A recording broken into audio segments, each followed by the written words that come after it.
Hooray for Hollywood. Hollywood.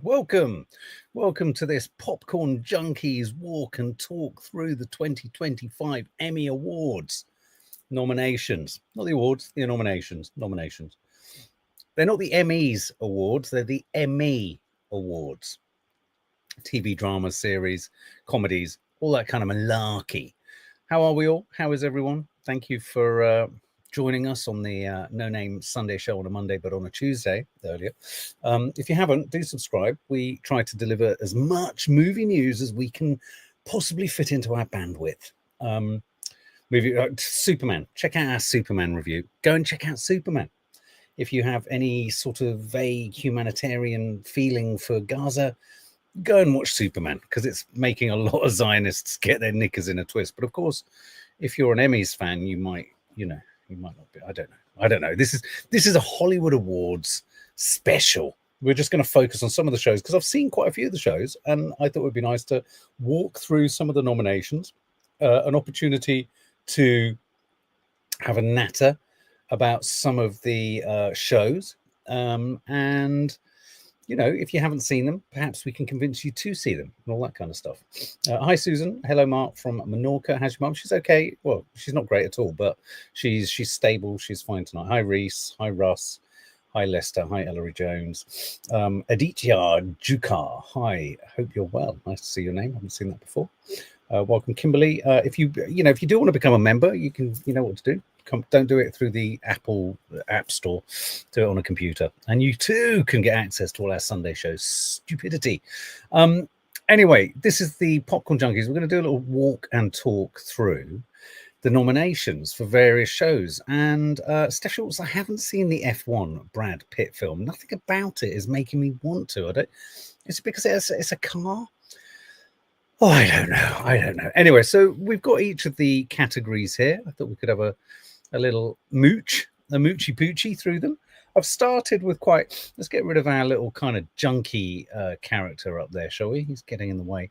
Writing for a limited or anthology series. Now, look at that at the top there. Jack Thorne and Stephen Graham for Adolescence. Charlie Brooker and Bisha K. Ali for Black Mirror. Then we got Dying for Sex. Then we got Lauren LaFranc for The Penguin. And Joshua Zetuma for Say Nothing. Now, if none of you know what any of these words, I think everyone here probably knows what Adolescence is. It's the Stephen Graham one-take shot series. Remarkable. Black Mirror. Me and Maddie have reviewed a few episodes from the new season. Patchy. I'd say patchy. Dying for Sex, we were going to watch and we didn't. Lauren LaFranc, The Penguin. If you haven't seen The Penguin, guys, yeah, The Penguin. I was trying to explain to our kids who haven't seen it. I was saying, what you've got to understand about The Penguin, not only is it the dark, twisted DC-ness of DC-ness, though Superman isn't dark and twisted, is it? In quite the same way. They make narrative choices, but I'm not going to do a spoiler, don't worry. Right towards the end of the season in The Penguin, it takes a lot to completely surprise this cynical old bastard, me. But fuck me, they surprise me. So The Penguin and Say Nothing is, of course, the Maxine Peake starrer Apple. Is it Apple TV? No, it's Disney Plus, isn't it? Disney Plus series set within the troubles of Northern Ireland. A fantastic series about the brutality of the Troubles, sort of on the, told from the perspective of being a part of the IRA, but just showing you the kind of the split loyalties and the brutalism that crept in from, Catholic Irish people and Protestants against each other and towards themselves. Such a rich show, and The Penguin. So all of those shows, absolutely sensational. Again, if I was to give, I would actually say it should be something like, I think it should be The Penguin or Say Nothing. I mean, don't get me wrong, Adolescence was impressive, but I'm not necessarily thinking of Adolescence for the writing. And Black Mirror is patchy, as I say. I would love to see The Penguin or Say Nothing get that one. Writing for a comedy series, I haven't seen some of these. Abbott Elementary, haven't got on board with. Hacks, Hacks. Can't get enough of Hacks. Is anyone here a Hacks fan? Brilliant comedy, you know, written by Paul W. Downs, who's also the actor in it, who plays Gene Smart's agent. A sort of, you know, well, she's no longer a has-been, but she was a has-been woman of a certain age, over a certain age, who was a star, and she's kind of down on her luck, and then this younger sort of comic writer kind of joins her, and it's just a brilliant female buddy series. It's just great fun. So Hacks is good. The Rehearsal, haven't seen. Somebody somewhere, haven't seen. The Studio. This is what we do in the Shadows, which is the continuation of the kind of Taika Waititi film, but in series form. For me, I really want, looking at all of those, like Hacks has won it a few times. I want The Studio to win it. And again, The Studio, which is, let me find a still for it. I've got The Studio somewhere here. The Studio is a brilliant, I mean, it's just very funny. It's about the movie business, stars Seth Rogen. I think it's a 6-part or 8-part series. It's so well written, incredibly witty, incredibly stressful. I mean, some episodes are more successful than others, but all said and done, it would be nice, I think, to see The Studio. What We Did in the Shadows, the last season of What We Do in the Shadows. Is it the last season? I don't know. I haven't followed it. I don't know why. I never felt it could be anywhere near as good as the film. But am I wrong? Reese, you agree? What We Do in the Shadows I really enjoy, but don't think it can compete, really. Yeah, you're rooting for White Lotus, MeTube. You see, oh God, we'll get to the White Lotus issue in a minute. So I would be happy with Hacks, but delighted with The Studio. Writing for a drama series, Dan Gilroy, Andor, I Don't Know the Pit, Severance, Slow Horses, and The White Lotus. Right, okay, I started watching Slow Horses, season 1. Enjoyed the first 20 minutes. What's the name of the young actor who's being chased everywhere or running around trying to intercept everything? And then I tell you what my problem with Slow Horses, it's very unfashionable to say this, I've got a major problem with Gary Oldman. I think, and I'm using this phrase a la Tropic Thunder, I think he's gone full retard, which is a term in that film for kind of taking yourself out of yourself to a sort of extreme level of performance in order to win an award. I wasn't convinced by Gary Oldman. I just find him trying too hard at being hairy and oily and dirty and disgusting and objectionable. So I wasn't convinced by Slow Horses. I had to back out of it. The White Lotus, don't tell Nads. I mean, I feel like I'm missing something, but we tried season 1, tried season 2. What was it we didn't like? It felt obvious. Someone give me a paragraph pitch on what we're missing out on. Because now there's 3 seasons of White Lotus, which we haven't done. Why does that keep doing that? Do you keep getting a flash of light? I personally think, and I am 2 episodes into season 2, having rapidly finished season 1 of Andor. Andor's good. It's a Star Wars show. It's good. It's intelligent Star Wars. It's got the brilliant Denise Gough in there. Advocate for Free Palestine. Good on you, Denise. So I'm rooting here for Severance, which I have to say is sensational, but I do think Severance runs the risk of being a bit obtuse, a bit impenetrable. I mean, for example, my dear mother, Nanny Di, she loves it and loved it, but she said, I just got lost. I got so completely lost. Oh, there we go, Russ, White Lotus, nudity, funny one-liners, and a murder. That's a Friday night here, Russ. Oh my God, why would we need to watch it when we can live it? Sorry. What would I like there? I think I really enjoyed Severance, but I think I would prefer Dan Gilroy to win that. I think he's managed to take Star Wars and give it some sort of grown-up bollocks, if you know what I mean. Next up, directing for a limited or anthology series, Philip Barantini, Adolescence, Shannon Murphy for Dying for Sex, Helen Shaver for The Penguin, Jennifer Getzinger for The Penguin, Nicole Cassell for Sirens, and Leslie Linker Glatter for 0 Day. Now, we watched, this is interesting, Sirens. Let's just pause on Sirens for a minute. The rehearsal. What is the rehearsal? Tell me, is the rehearsal about a rehearsal? Does it sit alongside the studio? Like, is it about the business of show business? So Sirens, it was a curious watch. We watched it in one sitting, but I felt by the end of it, I felt like I'd watched an entire show through which every single shot had been kind of oiled up. You know, it's like they put Vaseline on every single lens. Is that the one with, has it got Millie, is it Millie Alcock in it? Was that Sirens? The young woman who is going to play Supergirl? I didn't think it was that. Julianne Moore, was that right? I didn't think it was as good as everyone was making out. I didn't think, not as good as I thought it would be, says Alison Barber. The Penguin, that's a good question. Does anyone know the Penguin? I watched it, it's HBO, so we got it through Sky. I reckon it will be available on Apple TV now, but then you have to buy the bloody thing.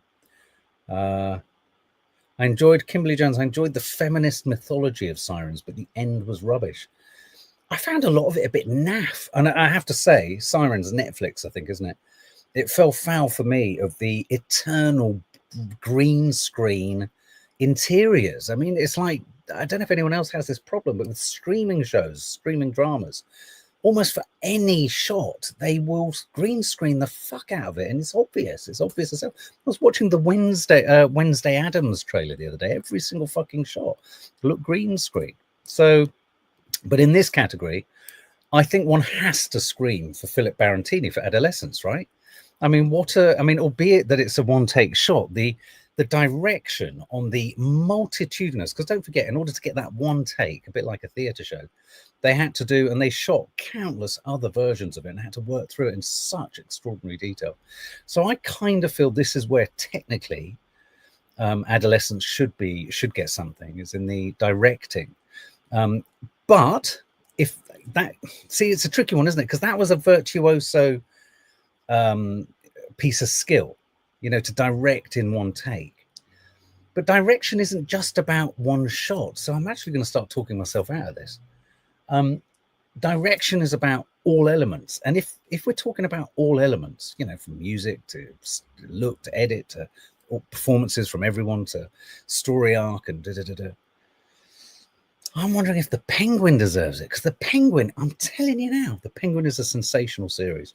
Dark, twisted film noir, Colin Farrell and all that kind of penguin-y stuff. Not too superhero-y at all.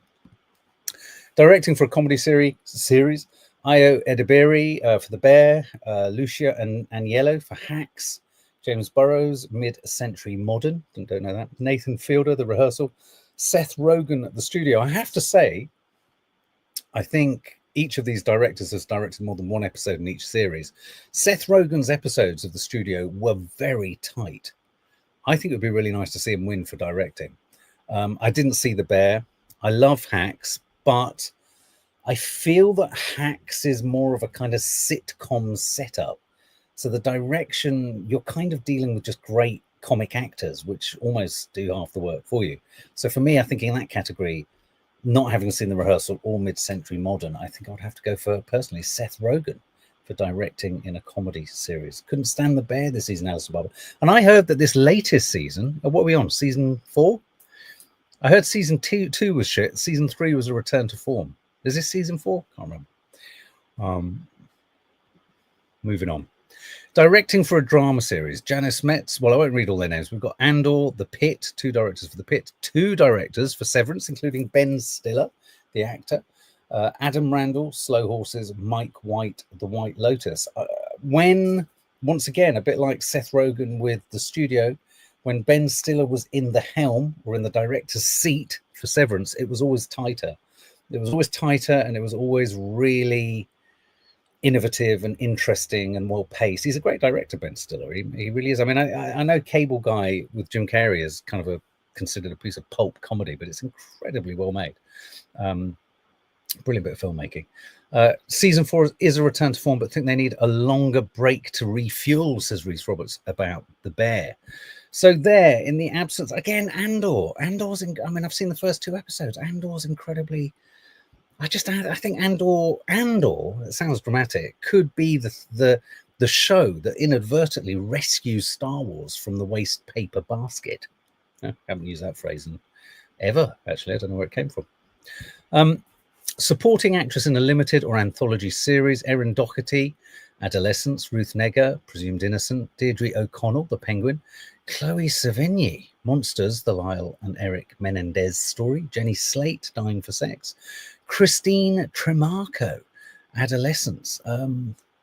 Well, I mean, I think all of the actresses and actors, Erin and Christine, were incredibly good in Adolescence.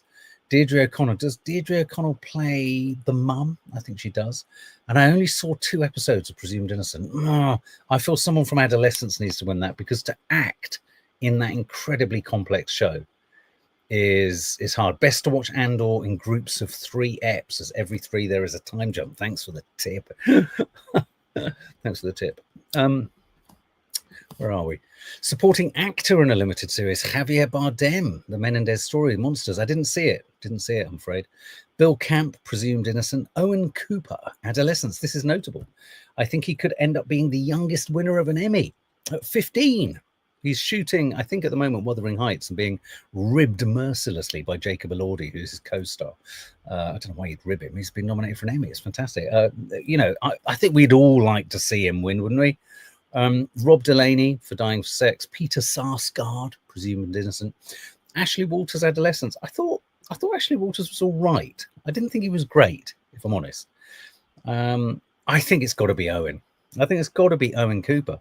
I mean, it's an astonishing sort of first out of the traps kind of performance, wasn't it? I mean, really, young boy, young man, regardless of age.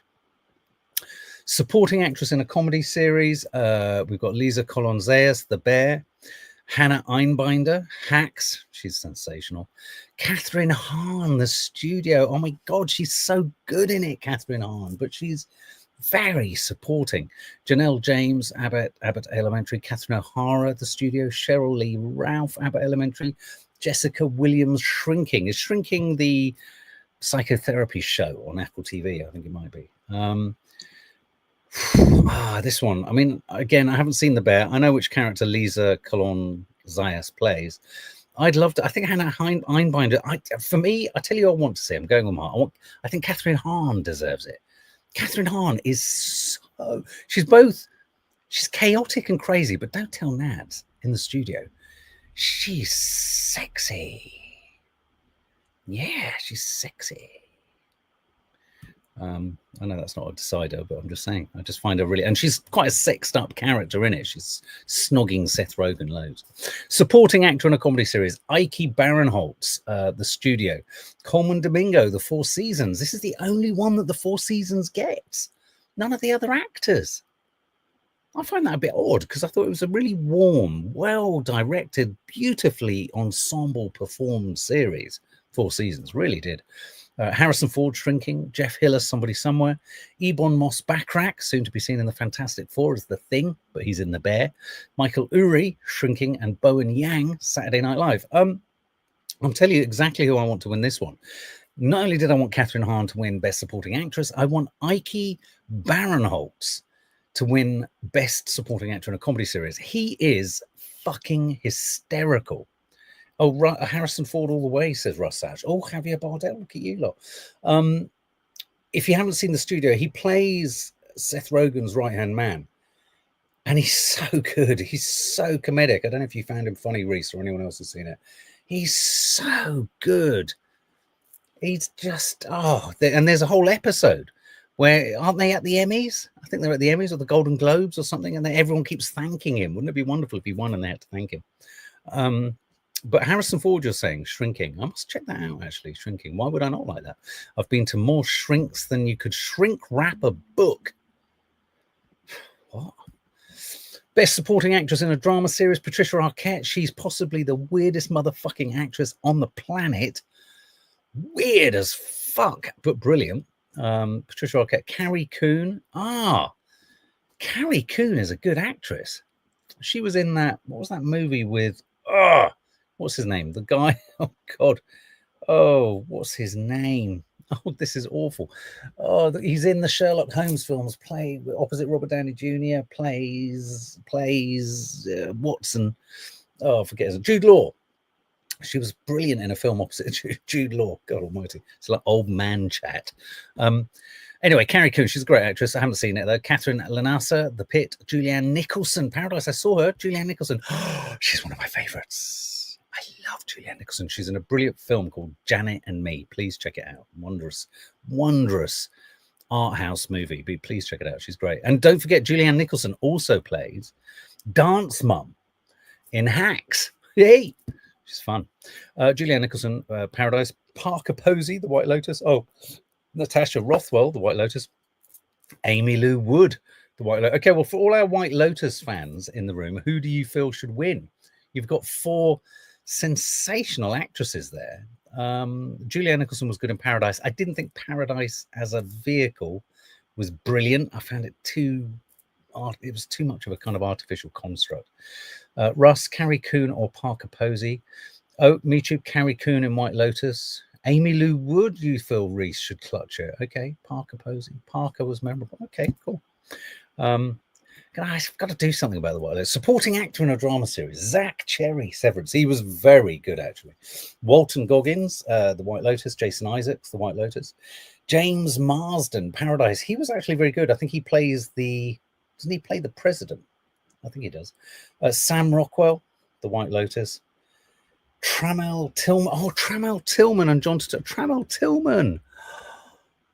What's his name? What's his character's name in Severance? Oh God, he does all the dancing and he's really fucking funny and he's just great. So I'm a huge fan of Sam Rockwell. I didn't realize Sam Rockwell was in The White Lotus. I fucking love him. Is he good? I only saw 2 episodes of Paradise, and James Marsden was sensational. I think he's a brilliant actor. Walton Goggins, I haven't seen The White Lotus. Zach Cherry, Zach Milchek. That's right, he plays Milchek. Oh, I love Milchek. But Zach Cherry actually in Severance has an incredibly intense character arc where he plays himself twice, obviously, and falls in love with his own wife as an innie and as an outie, or not as an outie. John Turturro is very good, but Trammell Tillman, I mean, he's very much a supporting actor, though, isn't he? Milchek. Lead actress in a limited or anthology series, Cate Blanchett, Disclaimer. Watched the first one of that and hated it. Megan Fahey, Sirens. It was all right. Rashida Jones, Black Mirror. We reviewed that, liked it, but my winner here, and I haven't seen Dying for Sex, is Christine Milioti. She's my mad crush of the year, both from a talented perspective, but just her great, big, enormous eyeballs. She's amazing. She plays Falcone. Is it Jenna Falcone? She plays the kind of nemesis, if you like, of the Penguin, but also you feel vaguely there could be some kind of something close there. I think it should be Christine. I think she deserves it. Christine Milioti. She was also in a great movie called Palm Springs. Please check it out. Sophia Falcone, thank you so much. And there's that whole one episode where they riff on the yellow wallpaper, the book, and she goes into an asylum and all that kind of stuff. I just thought, okay, it was such an intense role. My God, she's so good. She deserves it.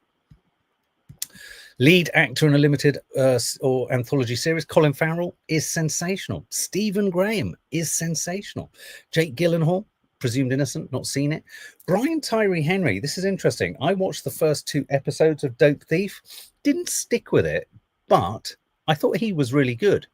I don't know if anyone else has watched Dope Thief all the way through. I'll tell you what's missing from here. Maybe it wasn't entitled to, maybe it didn't qualify. Your Friends and Neighbours, Reese.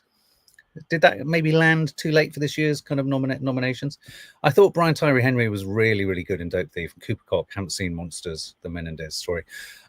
Personally, wow, it's a tricky one, isn't it? Stephen Graham is so good.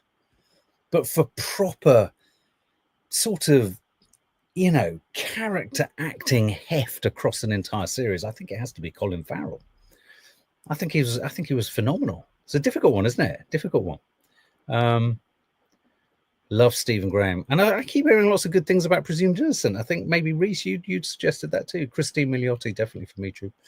Okay, moving on. Lead actress in a comedy, Uzo Aduba, The Residents, Christine Bell, Nobody Wants This, Quinta Brunson, Abbott Elementary, Io Edeberry, The Bear, Jean Smart Hacks. I only know one of these, and that's Jean Smart Hacks. I know what I mean, I've seen Io Edeberry in the first series. I think Jean Smart is just so smart.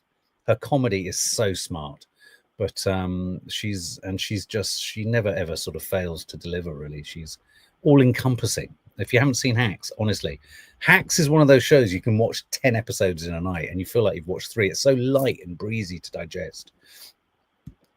Lead actor, Adam Brody, nobody wants this. Seth Rogen, the studio. Jason Segel, Shrinking. Martin Short, Only Murders in the Building. Jeremy Allen White, The Bear. Hasn't Jeremy Allen White won it like every single time? And hasn't The Only Murders in the Building kind of got to the point where they now need murders out of the building somewhere else? I'd quite like Seth Rogen to win.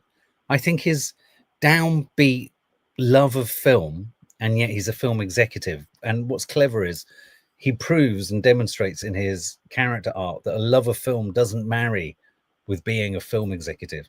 Oh, do you agree? I think it should be Seth for best lead actor in a comedy. Lead actress in a drama. Kathy Bates, Matlock, not seen. Sharon Horgan, Bad Sisters. Britt Lower, she's great, Severance. Bella Ramsey, The Last of Us. And Kerry Russell, The Diplomat. Opportunity here. Opportunity to say how disappointed we were with The Last of Us, to the point that we got to episode 4, and I'm going to be honest with you, I lost all interest. No amount of the promise of kind of flashbacks of Pedro being Pedro. I found, and Bella Ramsey was good, but I found the problem pivoted around her character arc. I don't think they'd worked out her sense of revenge or avenging. It just didn't work for me. Didn't work for me at all. It was dull. It was pedestrian. So Bella Ramsey is an out for me. Britt Lower, I love, but I don't feel she was in this season of. I mean, she was in this season of Severance, but yeah, I don't know, and I don't know the other ones to sort of say. Kathy Bates. All I keep seeing with Kathy Bates Matlock is on our Sky home screen as an awful photograph of Kathy Bates. It just puts you off it. Does anyone else find this the kind of freeze frames that Sky TV uses for series just puts you off every series because they look so fucking artificial and awful? Lead actor in a drama series, Sterling K. Brown. He's great. Paradise. Yeah, that was good. Gary Oldman, Slow Horses. No. Pedro Pascal, The Last of Us. No. Adam Scott, Severance. I think so for me. Noah Weil, The Pit. Don't know The Pit. Adam Scott in Severance he carries the whole thing. He really carries the whole thing. It was Rocky Reese. What we're talking about there. I also think casting wise, if they had Kaylee Spenny as Ellie and Katie O'Brien as Abby, I think The Last of Us would be on fire. It was Rocky. It didn't do it for me. Matlock is just a formulaic legal drama with a subplot. That's what it looks like. I'm so pleased you say that. That's exactly what the fucking still on Sky TV looks like. Do something about that. Best limited or anthology series. Oh, tricky this one. Adolescence, Black Mirror, Dying for Sex, Monsters, or The Penguin. Oh, it feels so wrong to kind of step away from Adolescence when I think of how impressed we all were with it. But I think it has to be Adolescence. I mean, weirdly, I'm split. Black Mirror, I don't think deserves it, but I think The Penguin. But then Adolescence, I mean, I think more of, mind you, I mean, if Nadia is a bellwether, she loved The Penguin. You're not going to believe it. Nadia was in the room earlier today saying to all the youngsters, you've got to watch The fucking Penguin. I think I'm going to go for Adolescence, though. Sorry. Best comedy series, Abbott Elementary, The Bear, Hacks, Nobody Wants This, Only Murders in the Building, Shrinking, The Studio, What We Do in the Shadows. I'm going to have to go for The Studio. It is getting a second season, MeTube, yeah. I'm going to go for The Studio. It was refreshing. Not all of the episodes hit their target. Some were a little bit more obvious, but when it was great, it was brilliant. And I laughed out loud. I could have done with them being a bit longer. They were a bit short, but you know what? Sometimes things just are too long, aren't they? And best drama series, Andor, The Diplomat, The Last of Us, no. Paradise, The Pit, Severance. I hope it goes to Severance. I think it's Severance or Andor, but I haven't seen Slow Horses and I haven't seen The White Lotus. So I think it will probably go to either one of those two. And just to give you a sense of what some of these shows are, just so that you know, pictures, Severance, this is the Adam Scott show. Brilliantly corporate and chilling and scary and surreal, and there's Colin Farrell as the Penguin, incredibly noiry, sort of Godfather-esque, but with real dark twists and character turns, really unexpected kind of character plot developments. There's the White Lotus, guys. There you've got it. Always looking a bit mystical and a bit weird. And it's these sorts of shots that do my head in. I don't know why. I just find that a bit annoying. And it's like they're arriving for Below Deck. The studio, brilliant. That's Ike on the left there, the guy that I said should hopefully win Best Supporting Actor. That's Catherine Hahn behind, in the middle. That's the studio. The Last of Us. Yeah, I think they needed to do something cleverer with Bella Ramsey. I hope Jean Smart wins Zoe as well. I really do. Yeah, she was too angry. I know it might be the game, but yeah. And this is Andor, classic Star Wars stuff, but given a real kind of dark, twisted, layered, and some, just a look, you've got Ben, whatever his name is, Ben, I forget the name of the actor down on the bottom right. Sensational. Gosh, you've got Skarsgård over at the top there. Denise Gough, really rich and layered. It's kind of layered and complex. It's Star Wars for grown-ups, that is. So on that note, that's your nominations, that's your nominees. Keep the conversation coming, keep your comments landing below, and we will see you in the morning for Coffee Moaning, where we will be discussing, amongst other things, John Turode not having even been told that he was to be fired from MasterChef. We're just going to go and melt down Nadia's mum.